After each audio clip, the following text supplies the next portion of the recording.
Gouvernants invisibles et sociétés secrètes de Serge Hutin. Partie 1. Il existe au nord de Nice un étonnant édifice, la pyramide de Falicon, étudiée par nos amis Robert Charroux, Guy Tarade et Maurice Guingamp. Cette pyramide repose au-dessus d'une double cavité souterraine, dite grotte de la chauve-souris, en dialecte niçois, Della Ratapinata. Ces salles souterraines sont des formations naturelles aménagées depuis une époque assez ancienne, le fait est indéniable, pour servir à des cérémonies magiques secrètes. Que la pyramide ait été édifiée sur ce sanctuaire souterrain n'est certainement pas un hasard. Au solstice d'été, le soleil, juste à son lever, illumine la paroi d'une des grottes et le reflet a exactement la forme d'un triangle, symbole évident de la Trinité divine. Le site de Falicon, situé en un lieu où étaient installés les Templiers et qui se trouve de plus à proximité du Mont Chauve, montagne associée dans les antiques légendes populaires niçoises, comme c'est le cas dans le monde entier pour les hauteurs qui portent ce nom, à d'ancestrales cérémonies magiques. N'aurait-il pas été utilisé encore à une date très récente?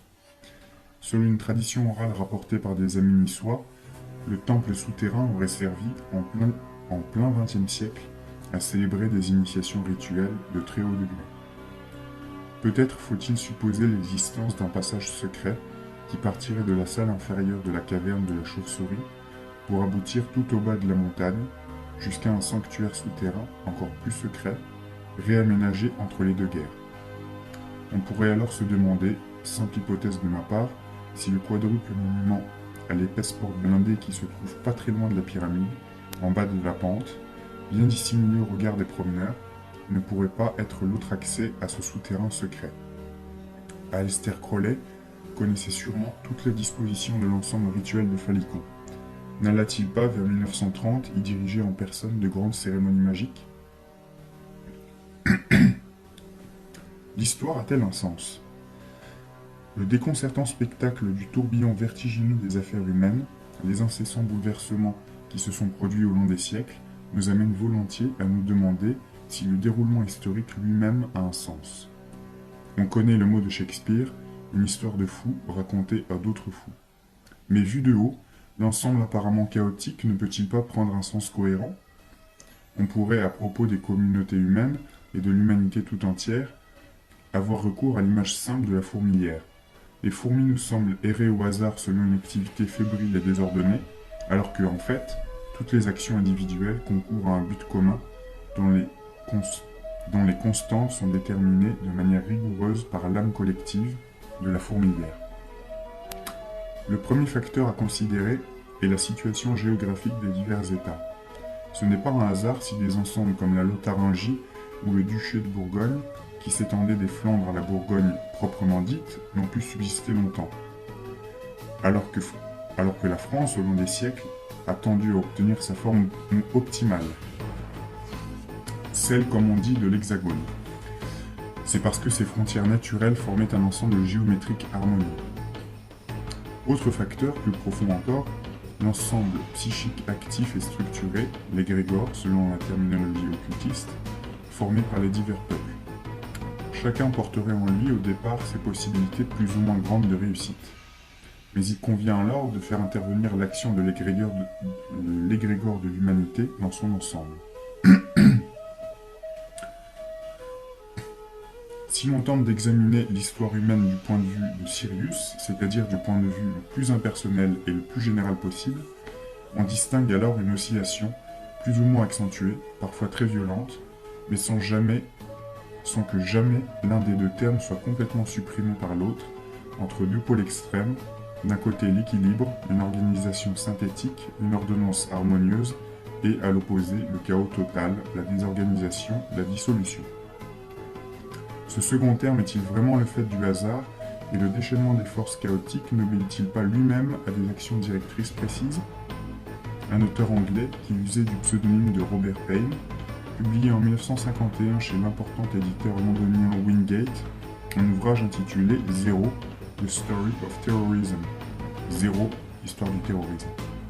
Il s'est efforcé d'y montrer que derrière l'usage systématique de la terreur, par les différentes formes de régimes totalitaires sans exception, on trouvait toujours le même noyau occulte qui maniait savamment, à l'ombre des gouvernements visibles, cette arme terrible.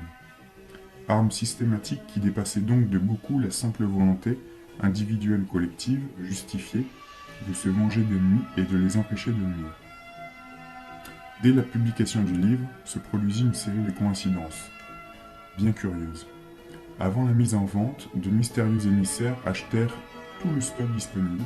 Malgré le caractère sensationnel des révélations qu'apportait l'ouvrage, aucune critique ne paraît dans la grande presse. La maison Wingate, une des plus solides du marché londonien, se trouve brusquement acculée à la faillite. L'auteur meurt mystérieusement quelques mois plus tard.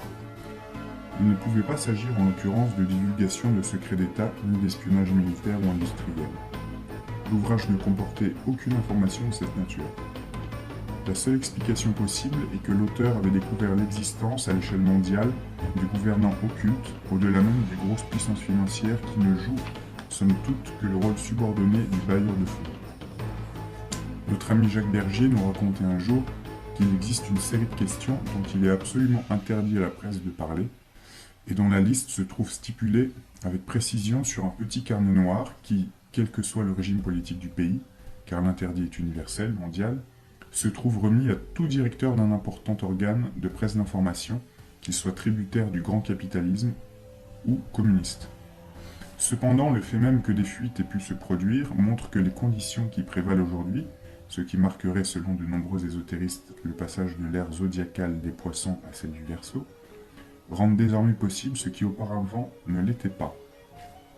Cependant, ne peut-on pas considérer que l'histoire terrestre reflète les antagonismes, les équilibres temporaires et les affrontements successifs qui se déroulent sur un autre plan?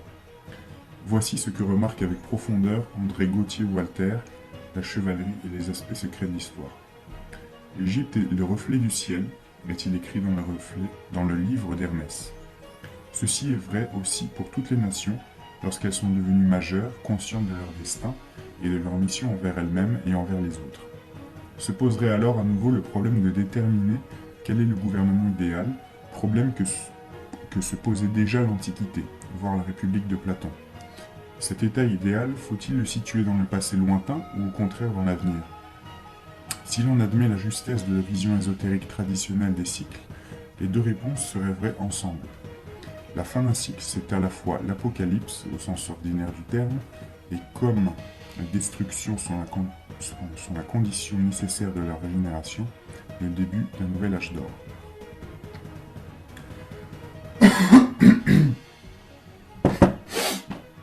Y a-t-il des gouvernants inconnus? Un célèbre homme d'État anglais du siècle dernier, Benjamin Disraeli, a écrit ces lignes significatives. Le monde est gouverné par de tout autre personnage que ne l'imaginent ceux dont l'œil ne plonge pas dans la coulisse. Déjà, à un niveau ordinaire, sur lequel paraissent assez souvent des informations accessibles à la grande presse, on s'aperçoit de la manière dont toutes sortes d'équipes peu voyantes et théoriquement subordonnées au gouvernement officiel jouissent en fait de possibilités d'action autonome qui échappent à ces gouvernements. Les équipes technocratiques des administrations et des ministères sont puissantes et durables. Les ministres, voire les régimes, passent, les grands commis restent. Les services secrets et les polices parallèles jouent volontiers leur jeu personnel, complexe et enchevêtré, et les possibilités d'action de la haute finance se situent, chacun le sait, au niveau international. Mais existe-t-il de véritables gouvernants invisibles?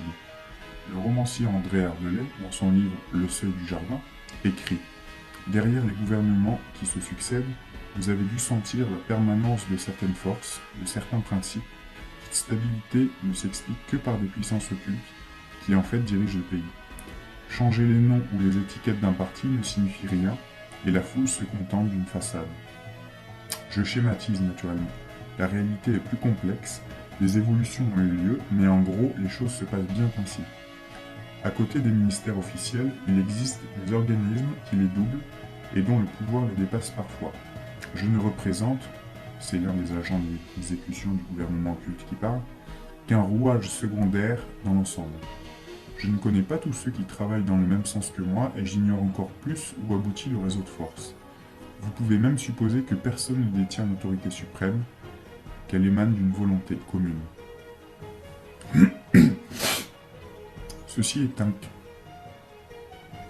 Ceci est écrit dans un roman, mais Ardelais s'inspire de faits réels dont il a eu connaissance. Il faudrait donc se représenter les organes du gouvernement occulte comme une série d'éléments emboîtés et superposés, les uns à l'échelle nationale, les autres qui dépassent même les distinctions de frontières. Chacun de ces éléments aurait un pouvoir absolu sur les instances qui lui sont inférieures, mais serait lui-même totalement subordonné aux instances supérieures qu'il ne connaît que par le ou les individus chargés de faire la liaison. À supposer que des fuites et des divulgations aient lieu, aucun péril majeur du fait du cloisonnement ne pourrait jamais atteindre les instances supérieures. De plus, les sanctions dans ce cas seraient tout à fait impitoyables, d'où le très petit nombre de trahisons. Mais quelle question serait donc du ressort des gouvernements invisibles?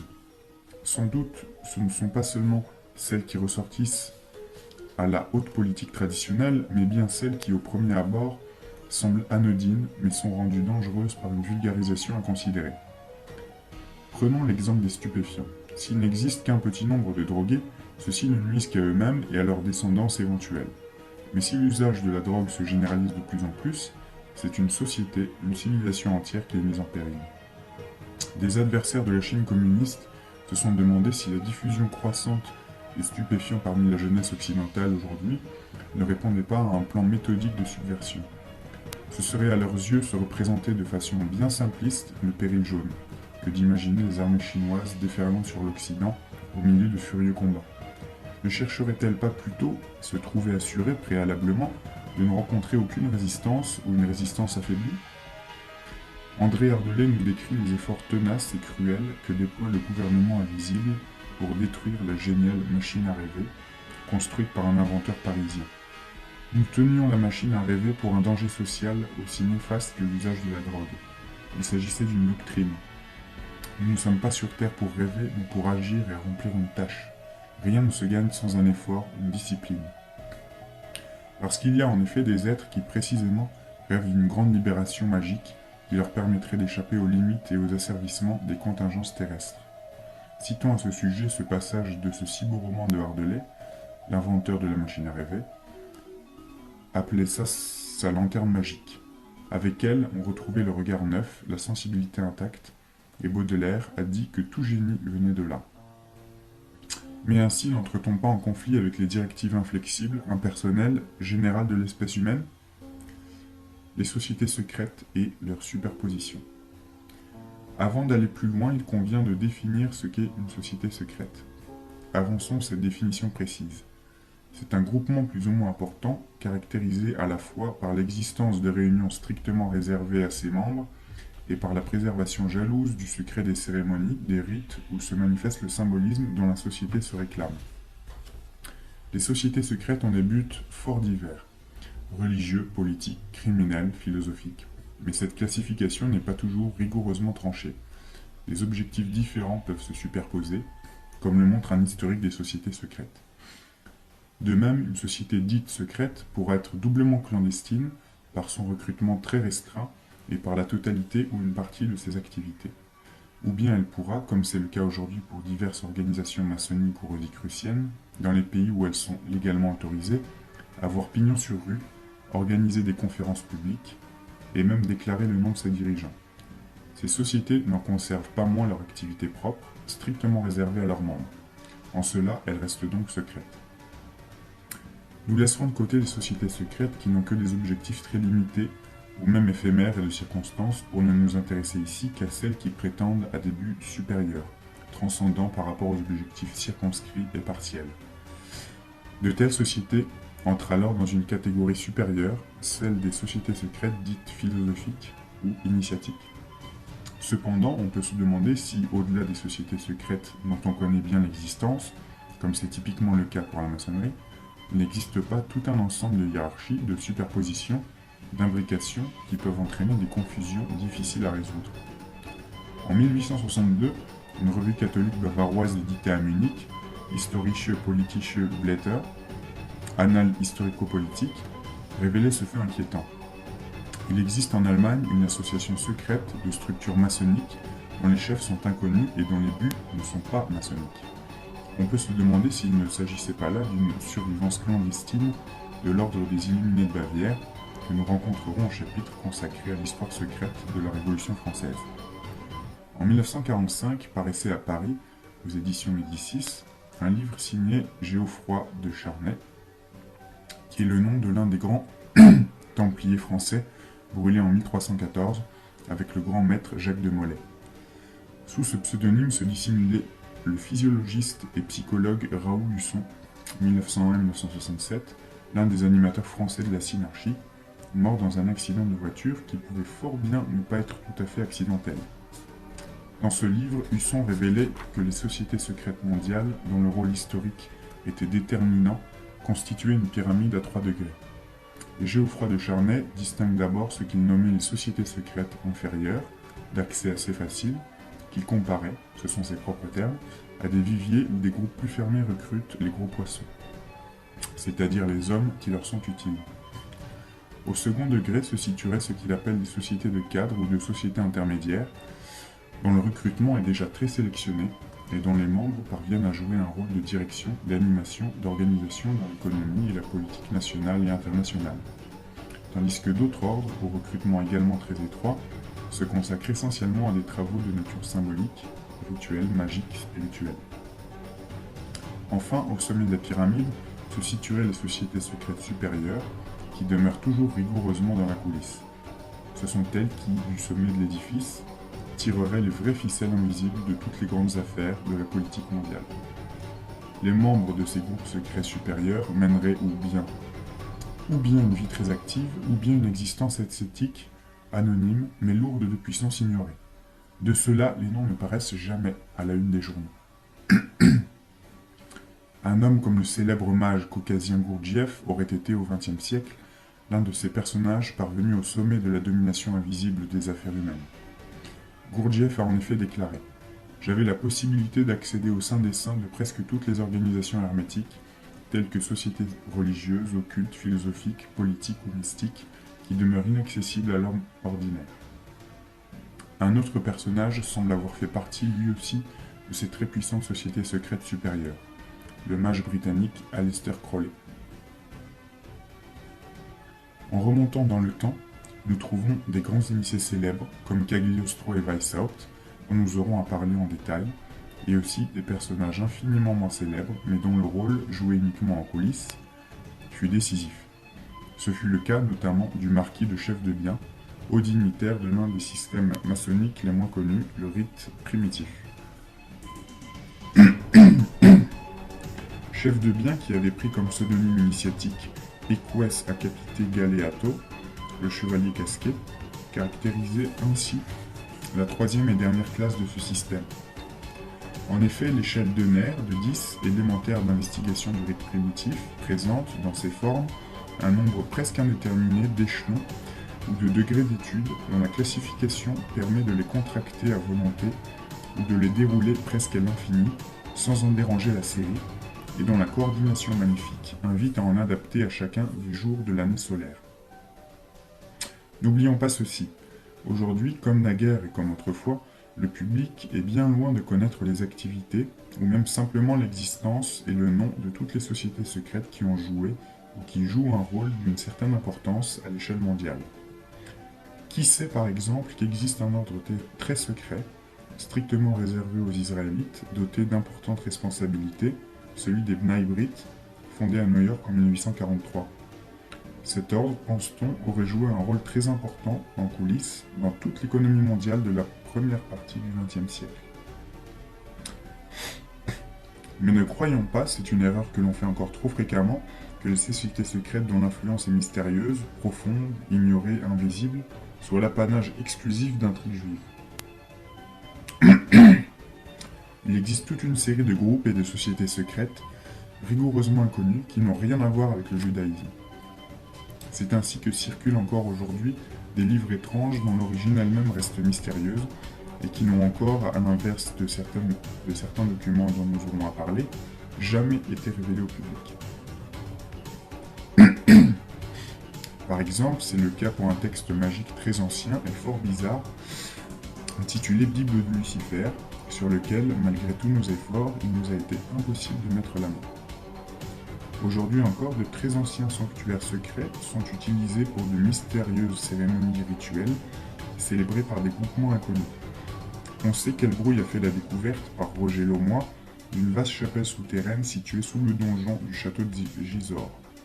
Gérard de Sède, qui a réuni tout le dossier de cette affaire dans son passionnant ouvrage Les Templiers, qui sont parmi nous, remarque: dès lors, et jusqu'à une époque indéterminée, peut-être très proche de nous, cette chapelle a pu servir de salle d'initiation au haut grade de certaines sociétés secrètes et subir des aménagements symboliques en fonction de cet usage. Il est très possible qu'on y retrouve certaines images venant de l'Église et qui en ont disparu depuis l'époque de la Révolution. Ainsi s'expliquerait mieux encore la tentative organisée de faire un blackout complet sur l'étrange découverte de Gisors, tentative dont l'acharnement ne se dément pas. Il ne faut pas toujours prendre pour argent comptant, surtout si elles sont très véhémentes, les accusations furieuses de mystification portées contre un homme, ses activités et ses découvertes.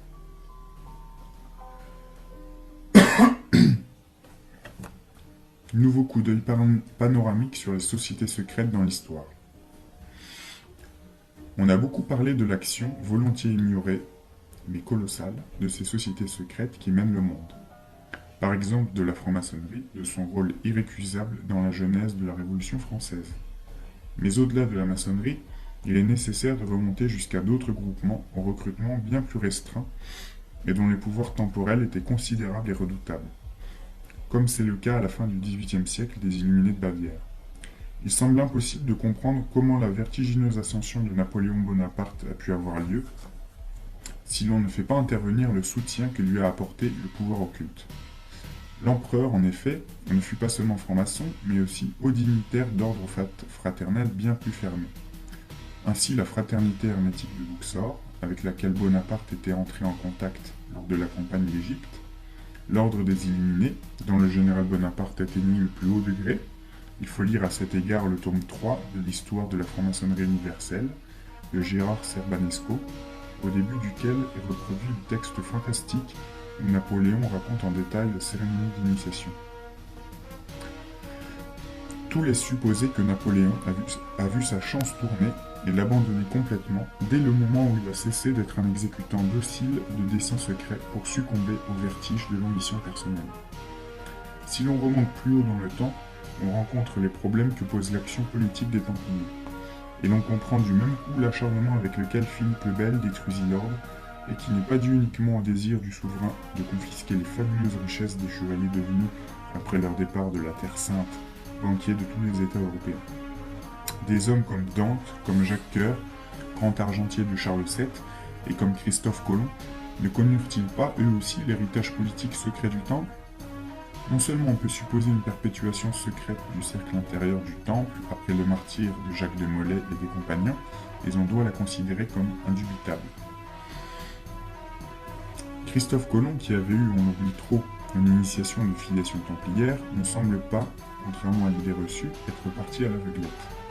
Ne doit-on pas admettre, voir les mystères templiers de Louis Charpentier, qu'il utilisait des connaissances qu'avaient eues les navigateurs au service du Temple d'une route menant au Nouveau Monde? Jacques Coeur, devant qui s'ouvraient si miraculeusement toutes les portes, tous les itinéraires du commerce méditerranéen, n'avait-il pas pris la suite des opérations commerciales secrètes, de la haute finance avant la lettre, de l'ordre du Temple? Ce n'est absolument pas par hasard, nous le constaterons, que la première commune parisienne, celle du 10 août 1792, fit enfermer Louis Capet et sa famille dans la tour du Temple. Louis XVI n'était-il pas, en effet, le dernier souverain de la dynastie capétienne, et par conséquent le successeur de Philippe le Bel? La direction invisible de la politique mondiale serait-elle passée en grande partie à l'époque contemporaine? Nous poserons tout à l'heure le problème. Aux mains de la synarchie, cette mystérieuse super-société secrète dont émanait le pacte synarchique. Ce pacte, qui se présentait sous la forme d'une épaisse liasse de feuillets, était censé vouer ipso facto à la mort celui qui le détiendrait sans en avoir le droit. Le mot même de synarchie avait été forgé par le grand ésotériste français Saint-Yves d'Alvèdre pour désigner l'équilibre harmonieux, reflet des lois cosmiques, qui, dans l'idéal gouvernement humain universel, devrait être réalisé entre les trois pouvoirs exécutifs, législatifs et judiciaires. Par extension, la synarchie d'Empire, ou synarchie tout court, était donc la super société secrète œuvrant à la réalisation de cet idéal dans la société contemporaine. Outre l'activité occulte de la synarchie, il faudrait envisager celle d'autres sociétés secrètes qui agissent en coulisses. On le retrouverait à l'œuvre derrière les grands événements du XXe siècle. Point n'est besoin même d'envisager ici l'activité des sociétés secrètes chinoises traditionnelles. En Occident même, que d'énigmes commencent seulement à être mises à jour. Derrière la révolution russe, on pourrait sans doute déceler l'activité d'une très mystérieuse société secrète, celle du Dragon Vert. L'un de ses affiliés, le magnat suédois des allumettes, qui fut peut-être, on l'avait affirmé, l'un des bailleurs de fonds de Lénine, connaîtra une mort inexpliquée, sans doute une vengeance. Ce mystérieux Dragon Vert, on le retrouverait sans nul doute à l'œuvre dans un camp tout à fait antagoniste parmi les groupes occultes qui, dans l'Allemagne d'après la Première Guerre mondiale, préparèrent l'avènement du nazisme. Sur la couverture du livre du journaliste Teddy Legrand, paru plusieurs années avant le triomphe du national-socialisme, l'une des 7 têtes du Dragon Vert n'était-elle pas celle d'Adolf Hitler? À côté du Dragon Vert, il faut aussi étudier l'influence du groupe de Thulé et d'autres super sociétés secrètes. Les dirigeants invisibles. Les derniers mots que put prononcer Walter Rathenau après l'attentat qui devait, dans l'Allemagne de Weimar, lui coûter la vie, ont été une allusion en 72, sous-entendu gouvernement occulte, qui mène le monde. Bien des attentats politiques attribués à des illuminés isolés apparaîtraient après une étude sérieuse des exécutions décidées avec un parfait sang-froid. L'illuminé meurtrier existe bien, qu'il soit Ravaillac ou Lee Oswald, mais il n'est que l'exécutant d'une suppression décidée par un puissant groupe occulte.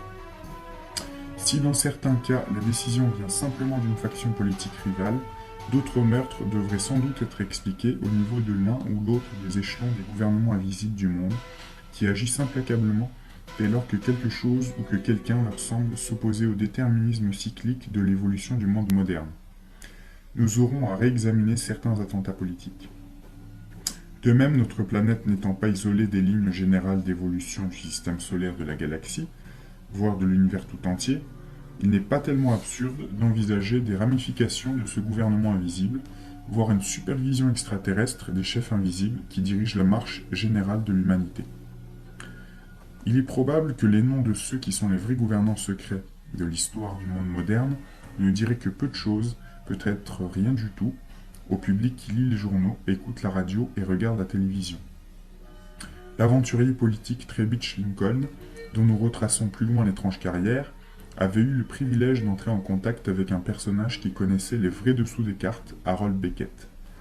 Celui-ci n'était ni un homme politique important, ni un grand financier international, ni une célébrité des lettres ou des arts, mais un ancien médecin-major de l'armée britannique des Indes qui vivait en reclus après avoir pris sa retraite dans sa maison isolée d'Appledore with Ebony, dans le comté de Kent, n'admettant que la compagnie de ses chats, ne sortant que la nuit et recevant parfois de mystérieux visiteurs qu'il a toujours été impossible d'identifier.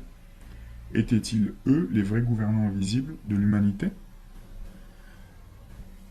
Alors qu'il était pasteur anglican dans cette paroisse, au début de l'entre-deux-guerres, Trebitsch Lincoln lui rendit visite. Beckett fera de lui son véritable fils spirituel, lui révélant tout du grand secret caché de la nécessaire chute apocalyptique du monde moderne. Voici les extraordinaires paroles que Trebitsch Lincoln entendit, telles qu'elles sont fidèlement rapportées dans l'ouvrage capital de Werner Gerson, Le nazisme, société secrète.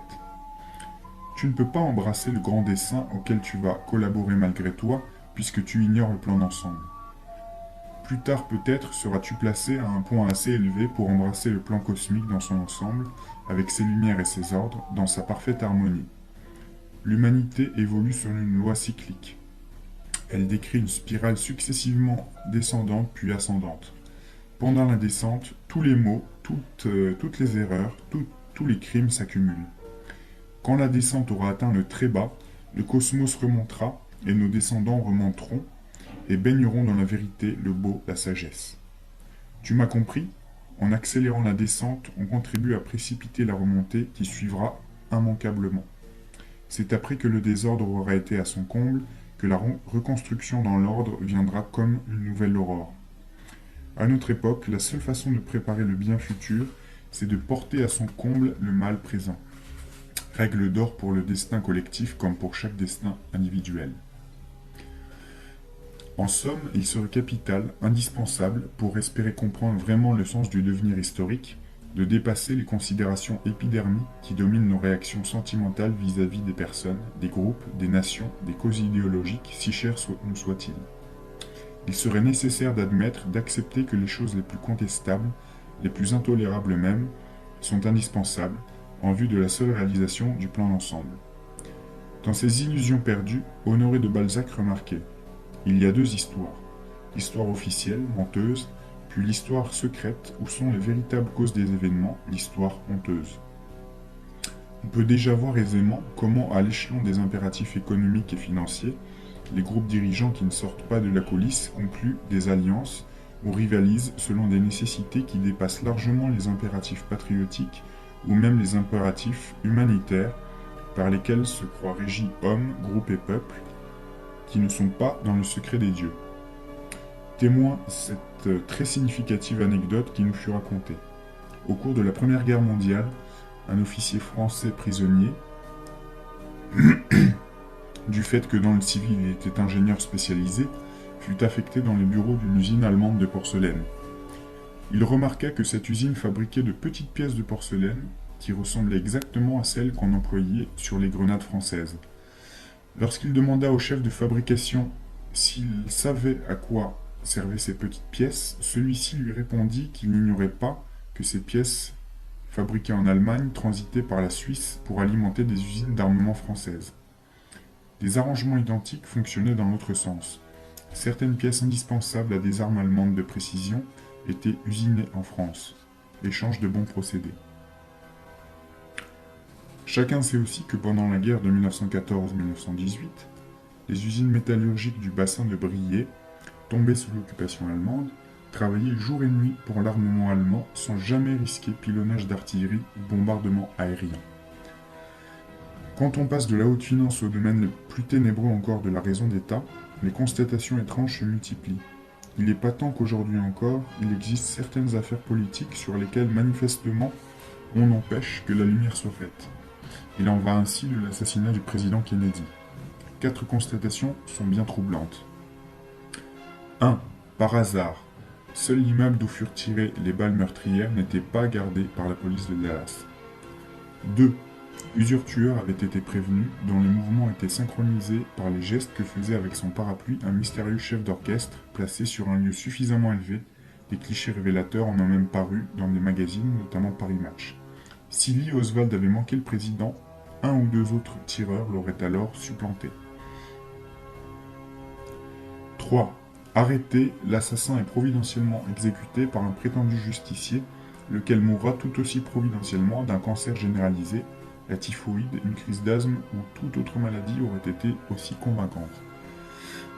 4. Comme par hasard, une quantité impressionnante de témoins du meurtre disparaîtront, chaque fois un accident. Cependant, au-delà même de la sphère ténébreuse des grandes affaires financières et des terribles règlements de compte de la raison d'État, ne conviendrait-il pas de tenir compte de l'éventuelle intervention de dirigeants occultes, de ces invisibles qui tirent les vraies ficelles de l'histoire ?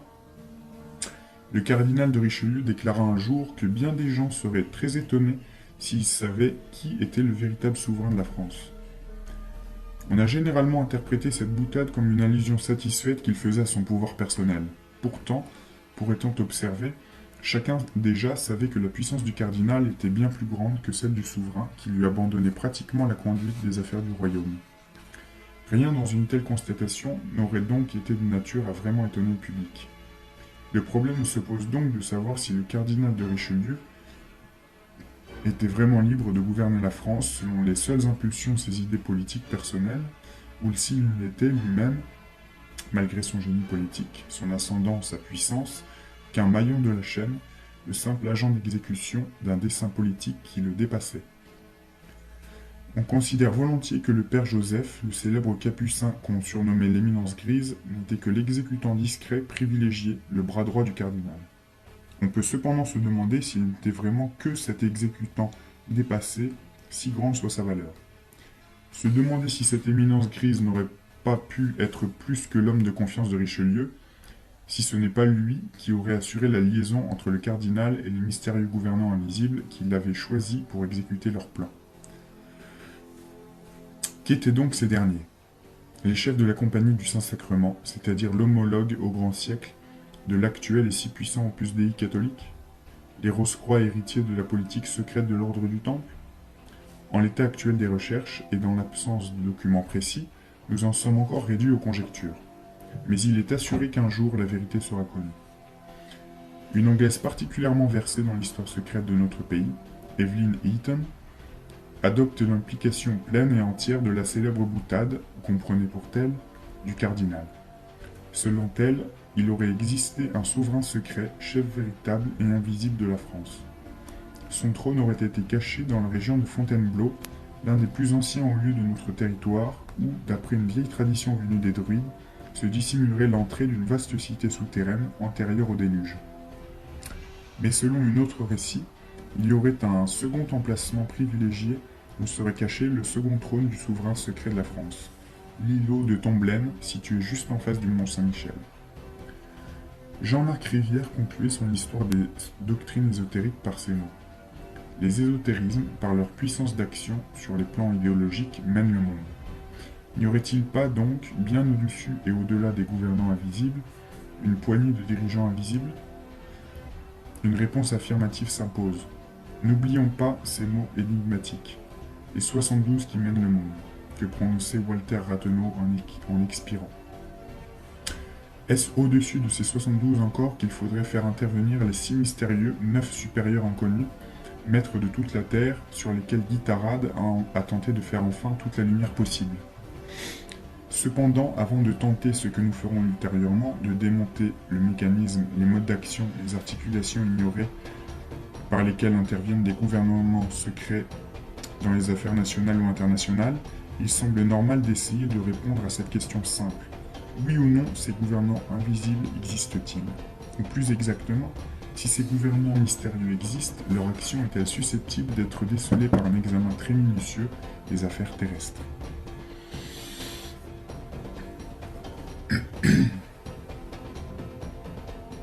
Comment déceler l'activité des gouvernants invisibles? À lire les journaux, comme à prendre très rapidement connaissance du plus élémentaire des manuels d'histoire, on pourrait croire que les événements historiques ne sont que l'effet du hasard, ou bien l'intervention souveraine, abrupte et libre, d'hommes célèbres. Rien de plus faux que cette idée simple trop répandue. Pour ne considérer pour l'instant que l'histoire contemporaine, prenons cet exemple significatif. Les coups d'État réussis apparaissent volontiers comme des coups de poker hasardés au moment décisif par des personnages doués d'un véritable génie de la conspiration. Il conviendrait pourtant de méditer ces lignes écrites dès 1935 par Gustave Hervé. En fait, on ne peut, en temps de paix, balayer un régime par un coup d'État que s'il veut bien se laisser faire et s'il n'a aucune force dans l'armée, les administrations ou les masses populaires pour le soutenir. Hormis ce cas, un régime qui se laisse renverser est un régime qui le fait exprès. Tout coup d'État apparemment soudain et spontané dissimule toujours une préparation méthodique, minutieuse, souvent fort longue, et cette préparation aura été d'autant plus machiavéliquement organisée que sa réalisation semble plus rapide, plus soudaine, et marche comme par hasard sur des roulettes. Pour prendre une comparaison suggestive, considérons un grand chirurgien qui donne le coup de bistouri difficile et décisif au moment précis où il doit le donner. Assurément, il est guidé par son intuition du moment favorable, mais derrière ce geste apparemment démiurgique se profile la longue préparation de l'opération, pour ne pas parler des études et de l'expérience que l'opérateur a accumulée. Il en va de même pour toutes les réussites humaines apparemment fortuites. Aucun coup d'État n'aura jamais réussi par hasard. Il aura toujours fallu une très longue et très habile préparation pour rendre son succès possible. En exergue de leur ouvrage sur l'actuelle guerre secrète, Pierre Nord et Jacques Bergier inscrivent cette formule lapidaire.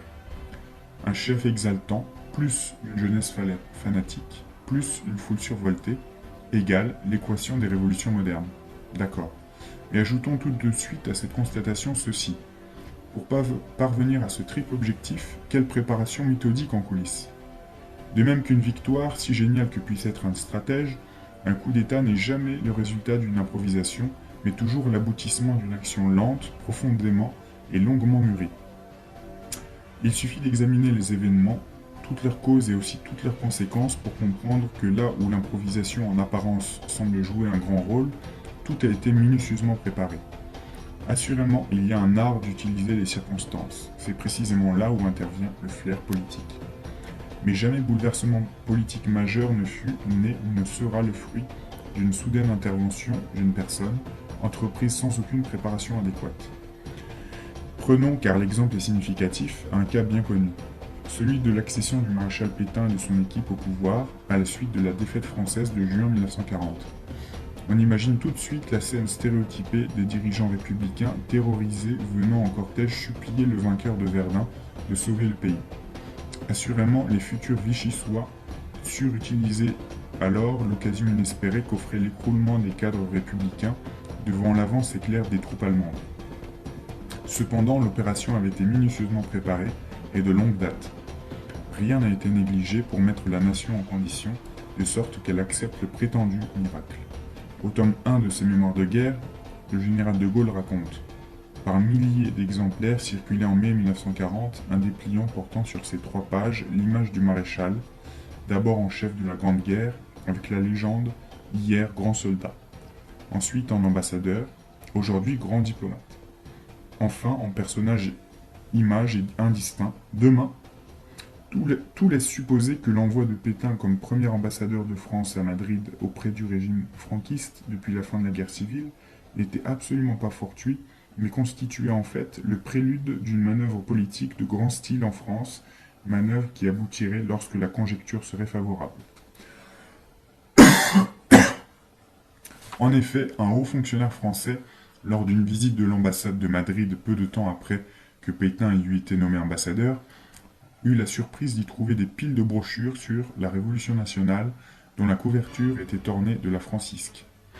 Ces brochures, qui avaient été introduites en Espagne dès l'année 1938, prouvaient bien qu'on attendait une occasion favorable, ce serait en l'occurrence la défaite de 1940, de les répandre judicieusement en France.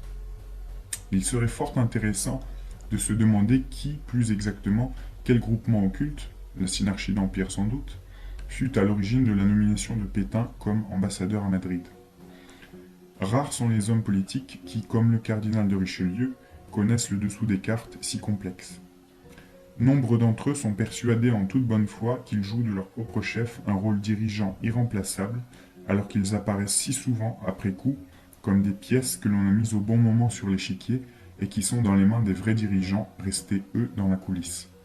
Bossuet a fait une réflexion célèbre, valable assurément dans bien des cas et pour bien des personnages qui occupent la scène du pouvoir. On ne l'a appelé que pour faire nombre, et la pièce n'en aurait été pas moins bien jouée s'il était resté derrière le décor.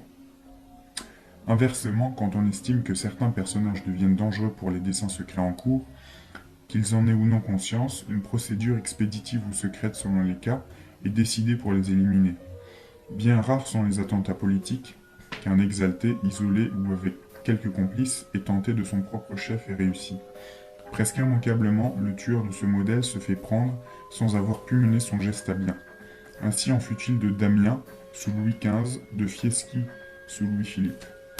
Il n'en va pas de même lorsque l'assassin fanatisé ne fait que servir d'instrument à une coterie très puissante et qui demeure soigneusement dans la coulisse, insoupçonnable. Les fanatiques sont alors des outils, des armes providentielles ne peuvent jamais devenir dangereux pour leur chef occulte. Ou bien on les élimine immédiatement après l'attentat, ou bien on les prend vivants, mais leur exaltation fanatique assure généralement leur silence. Ainsi Ravaillac subit les plus atroces tortures avant d'être écartelé par 4 chevaux, sans desserrer les dents pour dénoncer les véritables organisateurs de l'attentat. On les connaît maintenant. Il s'agissait du duc d'Épernon et de sa faction. Ou bien enfin, si on soupçonne l'assassin d'être susceptible de parler, on trouvera facilement un moyen de le rendre à jamais muet. C'est ce qui s'est passé pour Lee Oswald, assassin de Kennedy. Dans son numéro du 15 septembre 1912, la Revue internationale des sociétés secrètes rapportait, retenons bien la date, les propos suivants, tenus en Suisse par une personnalité sorte d'éminence grise de la politique européenne, à propos de l'archiduc François Ferdinand d'Autriche. Il est bien, c'est dommage qu'il soit condamné. Il mourra sur les marches du trône. Ce qui donne singulièrement à réfléchir. 2 années avant sa mort, le sort de l'archiduc François Ferdinand dont l'assassinat à Sarajevo devait déclencher la Première Guerre mondiale, était fixé. Par qui? Nous retombons sur les gouvernants invisibles.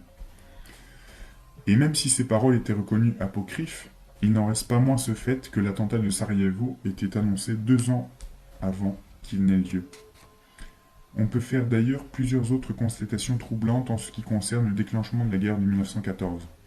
Cette guerre semble bien avoir été espérée, préparée, programmée 2 ou 3 ans avant qu'elle ne commence. Bornons-nous à ce fait significatif. Tout se passe comme si, tant du côté des empires centraux, Allemagne, Autriche, que du côté des futurs alliés, France, Angleterre, Russie, tout avait alors été mis en œuvre pour chauffer à blanc l'enthousiasme guerrier des masses, pour verser de l'héroïsme au cœur des futurs mobilisables et de leurs proches, en leur présentant ceux qui allaient être leurs ennemis comme couverts de toutes les fautes.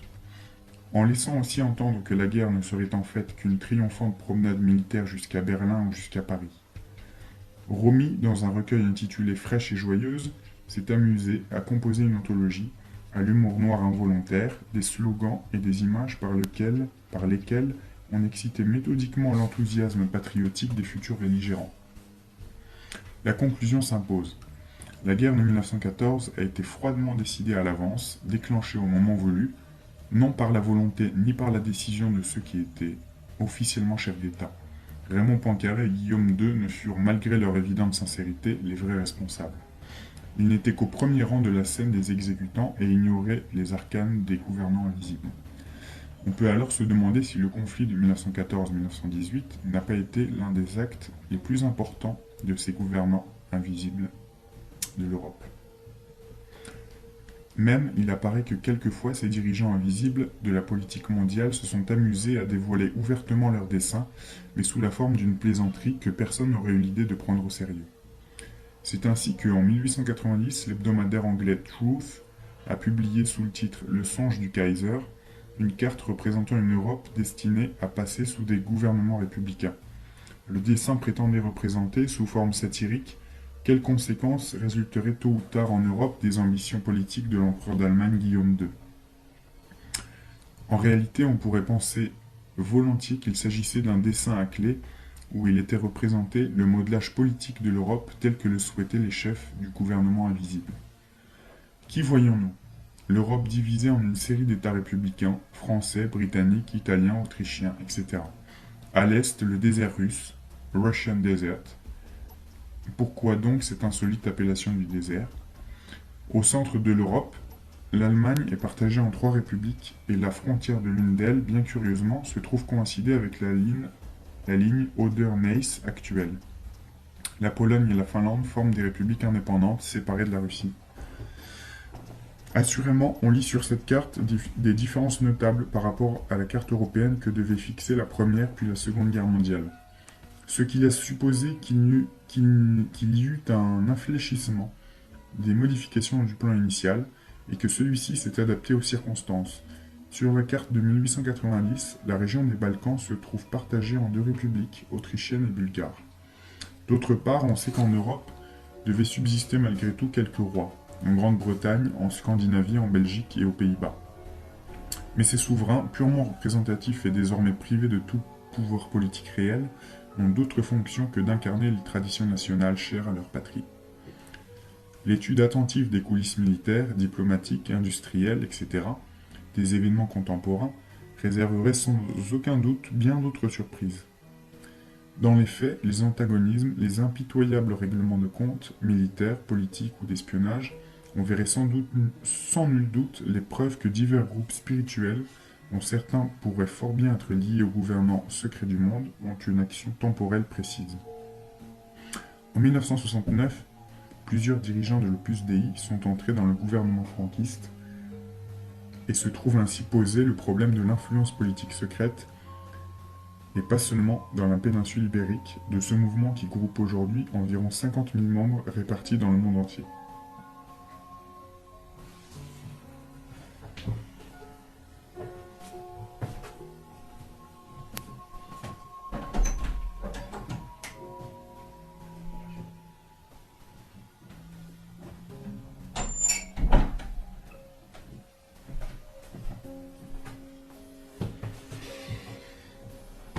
Cependant, l'Opus Dei constitue-t-il une société secrète au sens précis du terme? Cette organisation, fondée en 1928 en Espagne par le révérend père José María Escrivá de Balaguer, récuserait certainement avec force une telle appellation. Elle se prétend seulement une organisation catholique vouée à faire suivre à ses membres la voie chrétienne dans son intégralité. Non pas uniquement dans la vie personnelle, mais dans leur intégration active tant professionnelle que sociale. L'Opus Dei affirme: nous ne sommes qu'une association de fidèles dont les buts sont exclusivement religieux et apostoliques.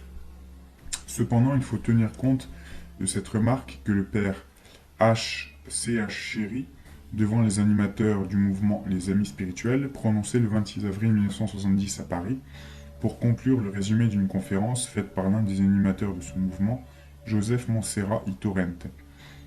Au-delà des anecdotes qui courent sur l'Opus Dei, il serait naïf de méconnaître la cohérence qu'il y a entre son esprit et son action. Il s'agit, au sens le plus littéral du mot, de conquérir la société pour Dieu. Les membres de l'Opus Dei, qui sont parvenus à l'échelon dirigeant, mènent une vie ascétique, mais n'hésitent pas à organiser méthodiquement pour des objectifs en principe altruistes et pour développer l'influence des idéaux chrétiens traditionnels, l'utilisation des conditions objectives que fournit le monde moderne sans négliger la finance et l'action politique. Assurément, l'Opus Dei multiplie œuvres de charité et fondations altruistes, cliniques, collèges, centres culturels et foyers d'étudiants. Mais il est indéniable que dans plusieurs pays, particulièrement en Espagne et au Portugal, l'organisation joue aussi un rôle politique important, plus important certainement qu'elle n'en convient elle-même, et avec lequel on doit compter.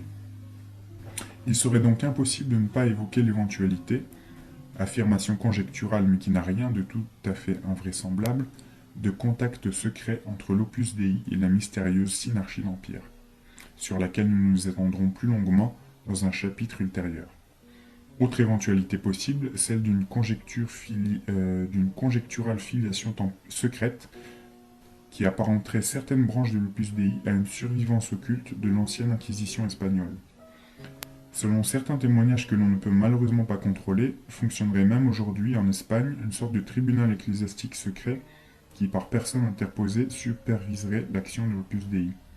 Par exemple, ce tribunal aurait discrètement à connaître des mœurs des membres de la très haute société. Si certains d'entre eux, accusés de mœurs scandaleuses ou réputés telles, ne pouvaient se justifier devant ce tribunal secret, ils risqueraient alors, en cas de non-obéissance aux injonctions de réforme, de se voir condamnés à être internés d'office plus ou moins longtemps dans un couvent. Au XVIIe siècle, la France avait connu une organisation omniprésente et toute puissante comparable à l'Opus Dei, la célèbre Compagnie du Saint-Sacrement, dont les rapports avec la Compagnie de Jésus étaient étroits. C'était cette Compagnie du Saint-Sacrement qui veillait notamment au choix du confesseur du souverain. Parallèlement à sa vocation de censure des mœurs, elle avait aussi des visées politiques secrètes et les mettait en œuvre non seulement dans le cadre du royaume, mais dans celui de toute l'Europe.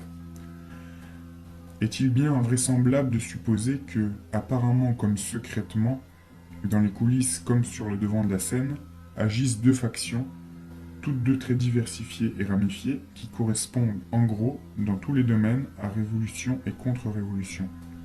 Ne peut-on retrouver dans les événements apocalyptiques de l'époque contemporaine des traces de cet affrontement entre forces diaboliques et divines? C'est la thèse que n'hésitent pas à soutenir des catholiques intégristes comme Louis d'Aménie, La Révolution, phénomène divin, mécanisme social ou complot diabolique, ou Pierre Virion, Le mystère d'iniquité. Au contraire, par-delà conflits et rivalités entre gouvernements occultes, tout ne s'ordonnerait-il pas en fin de compte selon un plan d'ensemble où le complexe drame humain, y compris même les larmes et le sang, prendrait son sens au-delà des contradictions, comme le pensait Joseph de Maistre dans Les soirées de Saint-Pétersbourg? Que le lecteur se forme lui-même sa propre opinion, une fois cet ouvrage refermé. Mais préoccupons-nous maintenant d'un problème plus direct et plus concret. Dans le passé comme dans l'époque moderne, est-il possible de déterminer quels personnages, connus ou inconnus de la grande histoire, peuvent être considérés sans aucun doute comme ayant reçu directement leurs consignes des gouvernants invisibles? Quelques héros des coulisses de l'histoire. Pour toutes les époques, nous pouvons toujours découvrir deux catégories de personnages qui ont joué un rôle mystérieux, dans le rapport direct avec des consignes dictées par les gouvernants invisible de l'humanité n'est pas niable.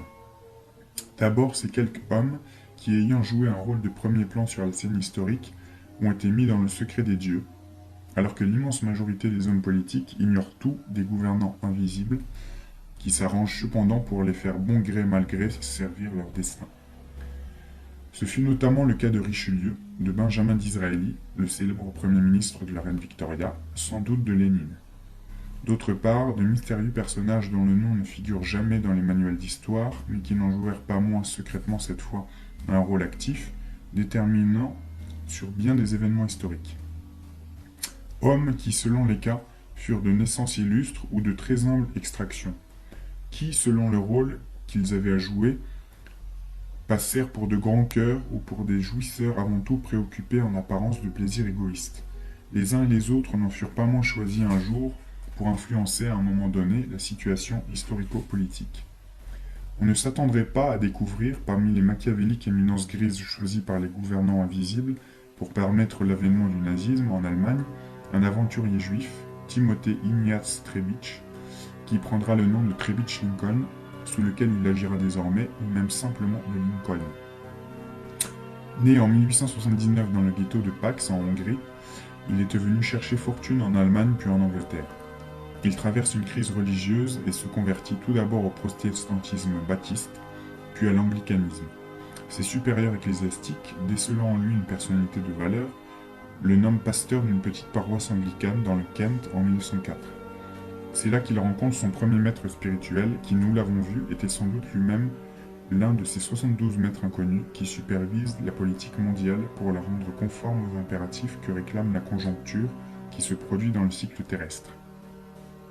Trebitsch Lincoln adhère à diverses grandes sociétés secrètes, de la franc-maçonnerie à l'Ordo Templi Orientis, où il atteint les plus hauts grades.